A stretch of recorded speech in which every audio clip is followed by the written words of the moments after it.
저는 그런 생각도 좀 해봤어요. 요새는 결혼할 때 보면 부모님 젊으시잖아요. 굉장히 젊은 부모님, 건강하고 젊고 또 일하시는 부모님들도 꽤 계시는데 어느 일정 기간 동안은 사실은 신혼은 신혼대로 독립적으로 좀 지내고 부모님 좀 다소 도움을 안 받아도 될 때는 각자 경제적으로 서로 도움만 주지 않아도 굉장히 좀 평온하고 행복할 것 같아요. 그렇죠. 네. 사실은 이제 부모님이 여유가 있으시고 부양을 받지 않아도 되는 상황이라면 굳이 저는 처음에는 효도비 이런 부분들을 따로 책정하지 않는 게 옳다고 생각을 하고요. 왜냐하면 결혼할 때 보통 신혼집 마련이라든지 이런 부분 하면서 거의 모아놨던 돈을 전부 다 사용을 해야 되고요. 앞으로 뭐냐면 자녀도 낳아야 되고 뭐 집도 이제 전세에서 뭐 내 집 마련도 가능하고 그 다음에 전셋집도 넓혀가고 뭐 이런 부분들도 있기 때문에 사실은 굉장히 경제적인 부담이 굉장히 큰 상황입니다. 근데 처음에 대부분 맞벌이를 하다 보니까 뭐 돈이 이렇게 어느 정도 여유가 있다 보니까 부모님도 좀 약간 교육 차원에서도 원하시고 주는 입장에서도 그렇게 문제가 안 되는데 결국은 그 부분이 나중에는 문제가 좀 되는 상황이 되죠. 왜냐하면 부담스러운 상황이 오게 된단 말이에요. 게다가 이제 한국 사회에서 뭐냐면 부모님한테 돈을 뭐 매달 한 30만 원씩 드리다가 갑자기 그 돈을 못 드린다든지 줄인다면 부모님 입장에서는 굉장히 또 머리로는 좀 이해를 하지만 타격이 심하죠. 심적으로는 굉장히 좀 서운한 것도 있고 또 그 돈을 매달 이렇게 자녀들이 주다 보면 부모님 나름대로 예산이 생긴다는 얘기죠. 그 예산이 이제 협의 안 되다 보니까 이제 안 들어오다 보면 부모님 경제 생활에도 약간 문제가 생길 것 같고 따라서 부모님이나 뭐 이렇게 여유가 좀 있다면 신혼 초에는 어느 정도 자산이 모이고 좀 여유가 있을 때까지는 뭐 기념일날 뭐 생일이나 뭐 예를 들어서 이렇게 명절 때 약간의 인사를 뭐 하는 정도까지는 모르겠지만 매월 정기적으로 이렇게 부모님한테 이렇게 효도비를 하는 것보다 차라리 나중을 대비해서 부모님도 언젠가 돈이 모자랄 수도 있지 않습니까? 그러니까 그 부분을 따로 별도로 부모님 효도를 위한 통장을 만들어서 저축을 해나가다가 적절한 시점에 그 부분이 부모님이 좀 필요하실 때가 온다든지 아니면 이제 모아놨다 크게 뭐 한 10년 됐으니까 부모님 여유 있으시더라도 우리도 여유가 좀 있으니까 부모님 해외여행 한번 갔다 오세요.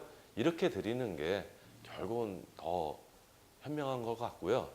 이렇게 소비로 부모님 여유 있을 때 용돈식으로 소비로 드리는 돈은 결국 뭐냐면 소비로 사용되고 저축이 아니고 또 부모님 입장에서는 뭐냐면 거꾸로 자녀들한테 무조건 받기만 하지는 않거든요. 마찬가지로 또 소비를 하게 되니까 이건 어떻게 보면 지금같이 어려운 상황에서 어려운 경제 상황에서 비효율적인 어떤 그런 부분이 생깁니다. 따라서 아까 이제 말씀하신 대로 처음에는 좀 경제적으로 독립적인 생활을 하다가 나중에 서로 이렇게 자산이나 이런 부분이 부담이 없을 때 부모님이 필요하실 때 도와드리는 어떤 거 아니면 진짜 좀 큼직하게 부모님을 위해서 이렇게 돈을 쓸 수 있는 어떤 그런 여유를 가졌으면 좋겠습니다. 우리가 효도비는 진짜 여유만 많다면 많이 하면 할수록 좋은 겁니다, 사실은. 근데 이제 우리 정해진 자원은 뻔한 거니까 얼마나 효과적으로 하냐 이런 부분이 중요한데 사실은 부모님한테 지원을 많이 받은 결혼할 때 지원을 받은 맞벌이 부부들 같은 경우 수입도 어느 정도 되기 때문에 거기에 대한 부담을 감사함도 있지만 부담도 이제 굉장히 크게 느낀다는 얘기죠. 그래서 뭐냐면 처음에 무리하게 책정을 해놨다가 뭐 예를 들어서 한 월 30만 원씩 우리 양가 부모님 똑같이 해야 되지 않습니까?